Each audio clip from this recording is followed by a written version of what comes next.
speakers for the day. So our first speaker will be Mr. Anveshi Gutta. He is the CEO of @Quest Sustainable Solutions. So he has been a member of Indian Bureau of Standards and Open Group. He has an industry experience of 19 years in IT, consultations, and social impact space. He has contributed significantly in smart cities consultations in India and abroad. Now I would like to invite Mr. Gutta to take the webinar forward. Yeah, thank you, sir. Welcome, sir. Thanks, Eva. I believe I'm audible and visible both, right? Yes, sir. Okay, cool. All right, thanks everyone. I'm sure this is not the best thing you could have done on a Saturday, but I'm hoping that at the end of 2 hours, we walk back feeling like, yeah, it was time well put. Right, so let's get started. I know it's 10 minutes past 11. The kickstart was at 11, so we'll quickly get into action. Eva introduced me, so I'll just go ahead and mention a couple of more things about me. Yes, I've got an industry experience which is ranging over 18 years. Did a lot of work with technology companies and then into the consulting space. The last piece of my work in the industry was as a director for smart cities in India. Today, I lead this group called the @Quest Sustainable Solutions. We are a company which is fairly young, a small team, fairly young, but we definitely are solving a problem that's fairly big. The challenge is, of course, huge in terms of what's happening today to the planet and beyond as well in terms of people. So we'll look at how we're going about it, but that's only a part of it. More importantly, we'll look at why we believe an approach that is about systems thinking is super crucial, and that's something we'll kind of deliberate on. I'm going to start presenting my screen and we'll get started there. So Varun, I'm going to start with my presentation. Sure, sir. You can. Right, so there we are. Right, so systems thinking and sustainability, and that's the topic of the day. So I'm not sure how many of us are aware of both the topics in the true sense of the words, meaning to say we would definitely have come across at some point or the other about sustainability, and I'm hoping also systems thinking, considering the kind of group, the academic group that you guys are. But having said that, let's also kind of get into a little more exploration. So we will look at these topics and how they are really interrelated. And but before we get there, let's try to get a sense of what the 30 minutes ahead when I'm going to talk about is going to be like. And then I'll hand it over to a couple of my colleagues who are on the call. We've got Praveen Kumar and Sadhvika Chandrasekhar. They'll be also taking you into a deeper sense of a few of those things that we do for corporates, and then something specifically we do for schools. But before we get there, this is the agenda that I'm going to talk you guys through. Systems approach to sustainability. What's that really about? Why is it that it's important, and things on those lines. Then we go into the point where we try to understand where @Quest is kind of finding a position for itself in this whole systems thinking approach for sustainability. We'll also look at how the complexity around systems thinking, and when you combine it together with sustainability, the complexity possibly that evolves with that combination coming together, how do we simplify it? And that's a key focus. Otherwise, it's not consumable in a certain sense. When you have all the complexity out there, and that at some point bogs you down. And so that's something we want to definitely stay away from. And that's why we look at how we could simplify systems thinking for practical use, for real use. And then we look at how we could possibly leverage some of the toolkits, methods, and tech solutions the way we've gone about it actually. How have we gone about doing all of that so that it helps you and helps us, all of us, put together in approaching sustainability and acting on sustainable actions together, which is such that it's relevant for the future ahead. So that's the agenda. So I'm going to get started. And while I'm, of course, involving myself in a monologue at this point, I thought it'll be good for me to also hear from some of the folks who are on the call. So what I want to do quickly is if you could take the liberty of turning off your mics. And I believe even Varun, that should be possible, right? They could turn off the mics. We'll ensure that, sir. Okay, please, if they could turn off the mics, what I would want to do is let's just hear a word or two words about what you see on my screen. What is your sense of this word that I'm calling sustainability? Give out whatever comes to your mind. I'm going to just jot it down here and let's see what we end up with. Anybody can make a start, and we'll do this real quick because there's a lot to cover. The continuity. Okay, great. Keep going, please.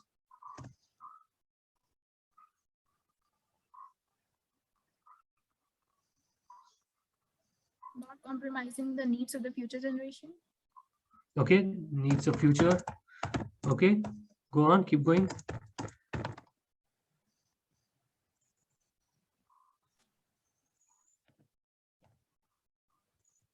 Value generation.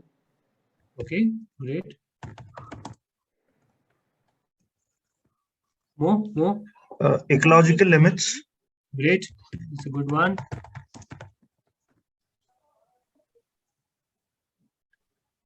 Maintaining a balance. Okay.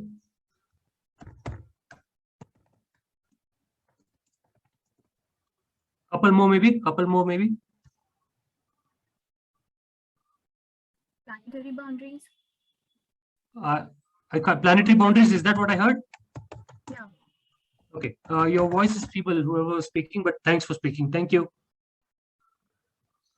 Energy efficiency. Great enough. Awesome. I think, yeah, we've got a mix of things, and that's the sense that I wanted us to gather. Look at what you've got on the screen, and you kind of know that it's so complicated or complex in its sense. The word is just a word, but then if you kind of deep dive under it, there's so many ways to look at it, so many varied dimensions to this whole thing around sustainability, and I'm sure you have a sense of appreciation of that. Great enough, and I think we've got a sense of it. Let's go ahead and look at this thing called systems thinking. Have you come across, and if you've come across, whatever it is, no holds barred, say whatever you think you know of it or think of it. We'll discover this further anyways.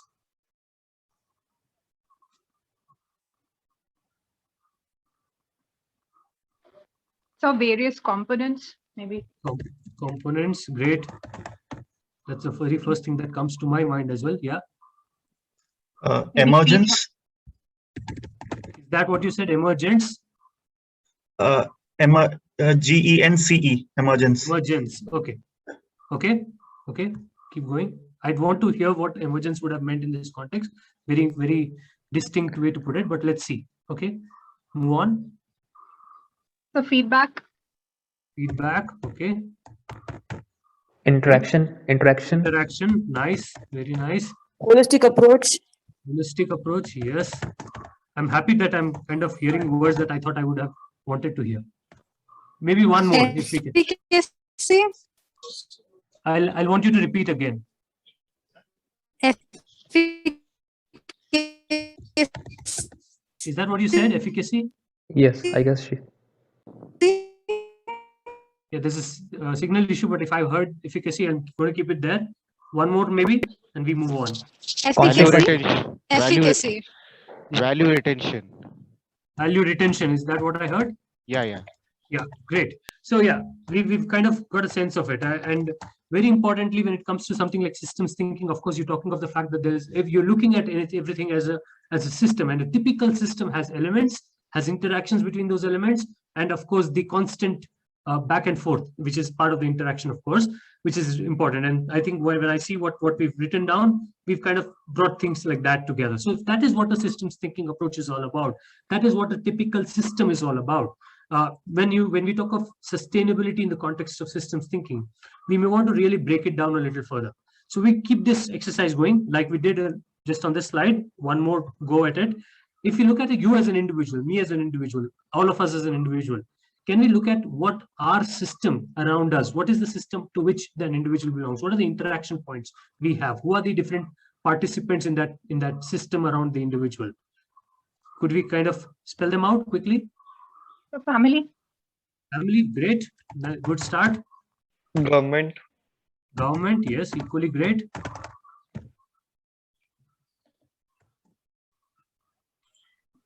So educational institutions, maybe.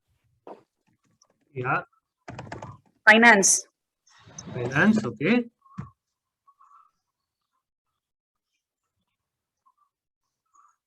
More. What does an individual's Private life sector. typically... Sorry, keep repeating. Private sector.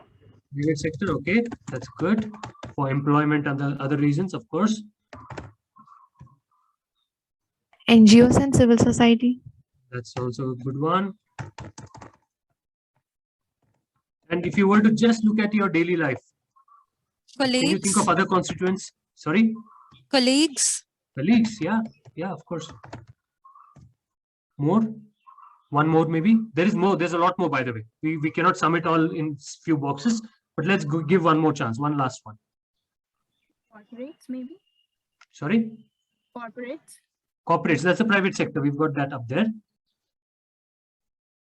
Can I take the liberty of writing friends there? Yeah. Family, of course, in the friends network, the fact that there's a social network that we are a part of. So let's say that's the typical constituent of a constituents of what would be an individual's ecosystem. If I were to kind of look at it specifically from a society, residential society, or a gated community, or a community in which you and me reside, what could be the constituents in there? Water supply. Yeah, water supplies. Yes. Go on. Waste On the same management. lines, maybe. Yeah. Waste management system. Yeah.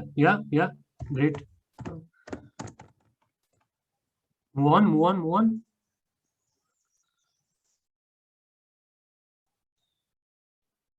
Quick, guys. Energy inputs. Energy. Like, Yeah. More. What happens in a community typically? So the RWA system, maybe. Yeah, Residents. of course. Yeah, Welfare RWAs. Yeah. Can we say community events? Yes, sir. Yeah. More. Anything more? One more go.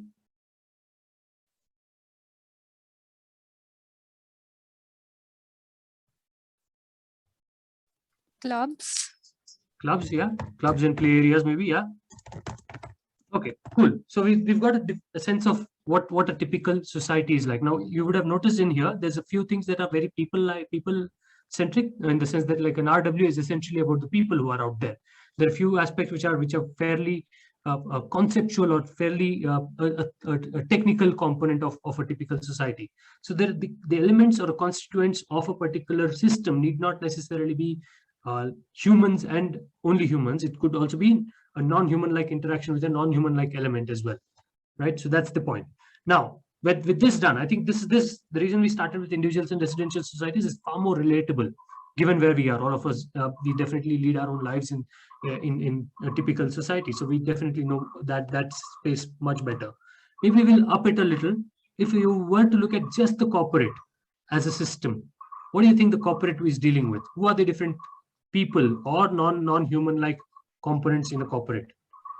Shareholders. Shareholders, great.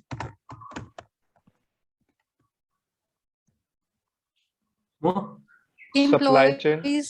Employees, and I heard supply chains. I'm keeping it there. Okay. Clients. Clients, yes, very important. Clients or consumers. Sir, government consumers. I heard government something. Is that? Yeah. Okay. One more. Somebody said.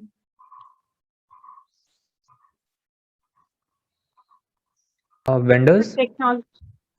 Vendors. I heard technology. Yeah. Yeah. And there's more. And like I said, it's not an exercise that will fit in 7 boxes. There's definitely a lot more. But at least I think we're getting a sense of where we're headed. There's investors and there's a whole lot of other mix of things that happen in a typical corporate. So we'll get there. Schools. We have all been through the schooling system ourselves. So I'm sure this is something we could relate to. Who are the people? What are the interactions like? What happens here? The students. Of course, very obviously. Yeah. Teachers. Teachers, very obvious again. Good one. Admin. Admin or non-teaching staff. That's what we mean. Library. Library. Okay. We could consider that there. Management. Management itself. Yes.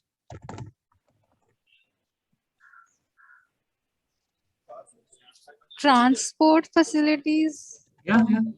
Of course. Quite honestly, it's a campus. So you can almost start thinking of what happens in a typical campus. Candy. Cafeteria. Yeah. Canteen, cafeteria, food, water, whatnot, right? But I think one very important thing, which is also part of a school's ecosystem, is are the parents themselves. Although they are not necessarily direct directly involved in the daily operations, but they definitely are key constituents, right? So yeah, so that paints a picture. So I think you get a sense of where we are kind of headed. The point I think I was trying to drive with these last few minutes, within the last few minutes, is to make sure that we get a sense of appreciation of these different systems and the complexity that probably is underlying each of them. So I'm going to get back to my slideshow mode, right? And now take this further. So now with that understanding of all the systems that we just spoke of, let's look at the systems that we as AtQuest serve. And then we will kind of draw from there and look at a specific aspect. So we talked of a few things. We talked of the corporates, we talked of schools, we talked of societies. If you see here, that's the corporate for you, that's the school for you, that's the society for you, and there's this individual person. And then we have a bunch of interactions that are happening with what we call the sustainability expert. Now, this picture on first go, definitely not easy to digest. So what all I'm trying to bring out, and I think it's already come out in the way we've been interacting for the last few minutes, every system has its own set of constituents and the interactions between them. And now in this sort of a complexity that we are seeing out there, we're trying to make sustainability relevant.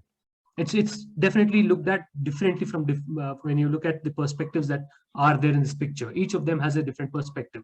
A resident within a society who's probably, let's call a homemaker in the society, he or she would probably have a different outlook to what is eco-friendly, what is sustainable, versus a corporate CEO or a CXO, versus a school student or a staff or the management by itself. So the point is, it's got to be relevant in that very context. And how do we make it relevant is a key challenge that we want to address. But while addressing that, very important is to be aware that we should not look at it from a unidimensional perspective. Be aware that your actions, while maybe very, very well intended, could possibly have a repercussion on the rest of the system very unintentionally. And if that were to happen, of course, the whole reason why you started on that route is probably going to be defeated. And that's the important part that we are saying is relevant when we talk of something like the systems thinking. So this is the picture. I'm not going to take you through arrow by arrow, but I think if you were to spend some time, and these slides will reach you, you would probably be able to appreciate the interactions. And there will possibly be far more than what's on the picture, but this gives you a sense of the overview. Now, if I were to look at just the corporate system, and the reason I'm doing that is because corporates and schools are fairly complex. In fact, corporate system is the most complex system out there. But at the same time, this is the one place, this is the one entity from which there's this highest expectation when it comes to sorting out what the mess we've created with climate change. Of course, the governments have to lead, but beyond the government policies, beyond the government initiatives, if somebody has to really take this up on war footing, it is the corporate. And that's why the corporate kind of becomes important. The rest of it is kind of dulled out, but you are seeing just the interaction points that the corporate would have as a system. Yet again, let me repeat, there could be more interactions than what's on this picture. And that's fairly possible and very, very practical. But for this reason that we wanted to put things out there for you to digest, this is what it looks like, the corporate system. We'll get into this in detail as we progress into this conversation. Then there's the school system, right? Again, something that involves a lot of interactions. We talked of the fact that teachers are involved, parents are involved, students, of course, are. And then there is the whole campus that can be looked at in terms of what's to be done in the campus, possible interaction points with other schools, the lesser privileged schools, the government schools, so to say. How does that work and all? So the point is there are a bunch of interactions again. So if that gives you a sense of this whole approach of an ecosystem, of a system of systems. So what you're seeing is the school system, which is part of the larger ecosystem that I painted earlier. Then I think we are on the level ground for us to take this conversation a step further. With that context, let me introduce what AtQuest is. So we are a tech-enabled social enterprise. We are on a green mission, of course. We are attempting to do three things. We're trying to drive behavioral change, the toughest of challenges out there. We're trying to drive behavioral change, and by that, I mean behavioral change as an individual for all of us, behavioral change also as an institution for the different institutions we saw on that ecosystem picture. How do we make that happen for each of them? Then we are trying to drive a business growth story which is not about economic indicators only. We're talking of what is popularly known as the triple bottom line approach, the profit, people, and planet, which again, when Praveen comes to his talk, he will definitely touch upon that in a level of detail. And we also, of course, are looking at building tomorrow's change makers today. So these are the folks who will definitely be inheriting the planet, and probably good or bad is going to come from there. I'm going to just move around to set myself my laptop off on battery, but I'll keep talking. So that is how it is. I'm just saying that we will have to make sure that the schools and change makers in the schools are groomed the right way. So that's important as well, right? So with that said, I'm saying, how are we going about it? We're saying we will do it through distinctive methods. We'll do it through new age technologies. We'll also do it through exceptional user experiences. We kind of want to make sure that we understand this user, blood and flesh and heart and everything, and then put everything out there for him or her to find relevance of sustainability in his or her context. So that's important for us. So that's us. We cater to these segments that we spoke of a while back: corporates, schools, societies, citizens, and experts. The experts are partners in this journey. These are folks who do something like rainwater harvesting, something like solar parks and things like that. So we bring those partners into the picture, and in the process, we intend to clearly leave an impact on the planet, communities at large, government schools also. We don't want to leave them out of the equation. Sadhvika will touch upon it as we get there. Then there is the research and policy, which we intend to shape with all the work that we are doing already. So that's the broad crux of what we are doing. With that complex picture that you just heard from me about systems thinking, we realize that it's important to simplify it. Very important for us to make sure it's digestible and easily available for folks to start practicing. So what we've done is that we've kind of split our work very carefully in two brands, two verticals.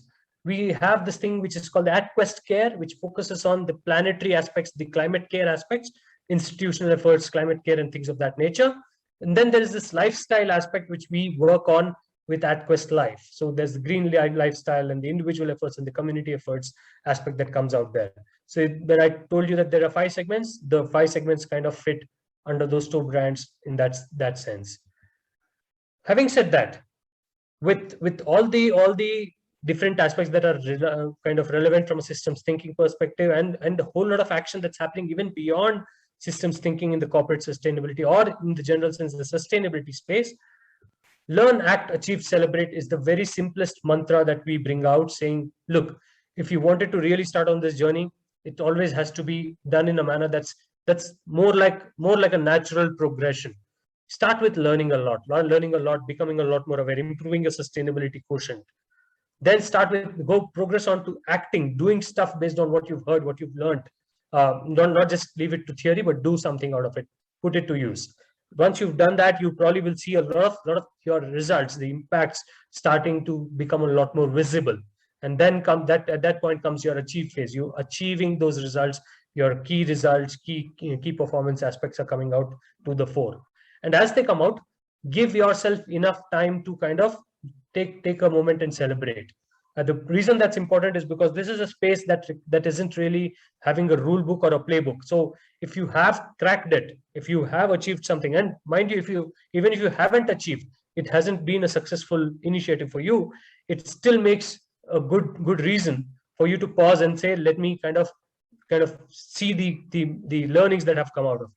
So celebrate is an equally important phase. We simplify everything that we talked of till this point on systems thinking with this simple approach, which is learn, act, achieve, celebrate. And what do I mean by that? We will do this for corporates as an example, just to give you a sense. We have what we call the toolkits, methods, and tech solutions to make that learn, act, achieve, celebrate for a corporate entity easy. Let's take that example. But again, if you were interested, there's the same approach that is still possible for schools that we do, residential societies, and individuals as well.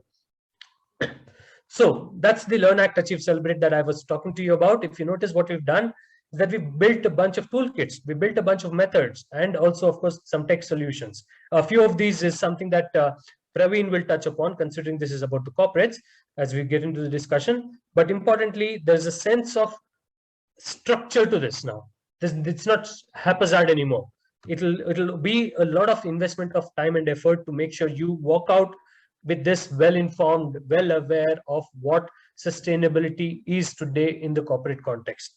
Then you move on to the act phase, where you again have a bunch of toolkits, methods, and tech solutions. Again, when we get to that part, we will discuss them in a little more detail.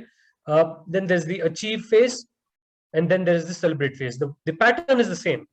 The factors that we have considered, that it has to be a process that has to be structured in a manner that the party who is going to adopt this whole sustainability initiative can do it with ease. So that's the point. In this space also will come the opportunity to leverage or understand a lot of standards in corporate sustainability, GRI, CDP, SASB, and these are terminologies. Even if you've not heard of, I can always highlight them. But more importantly, these are standards and frameworks and programs that are popular worldwide in the space of sustainability.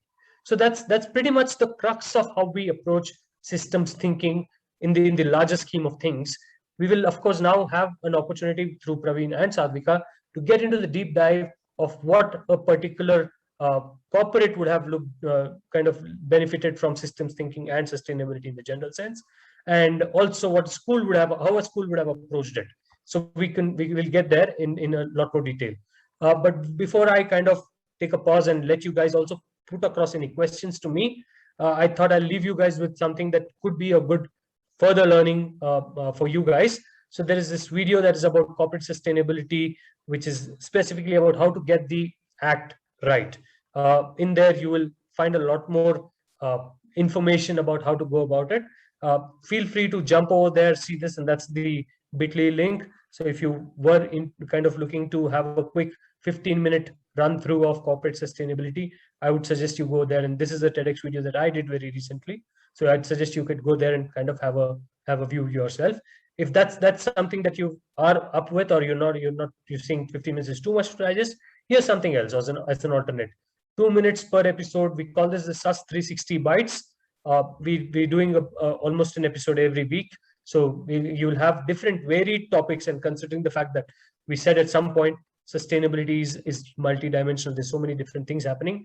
Very varied topics, one topic each week, 2 minutes each video is what this is. And all of this sits on YouTube, which is the link that you see here, or also on my LinkedIn profile and my Twitter profile. So if you want to kind of digest them in that shorts kind of an approach, that's the way to go about it. Again, like I said, these slides will reach you, but having said that, yeah, that's where I am in terms of what I wanted to talk to you guys before I pass over to my colleagues.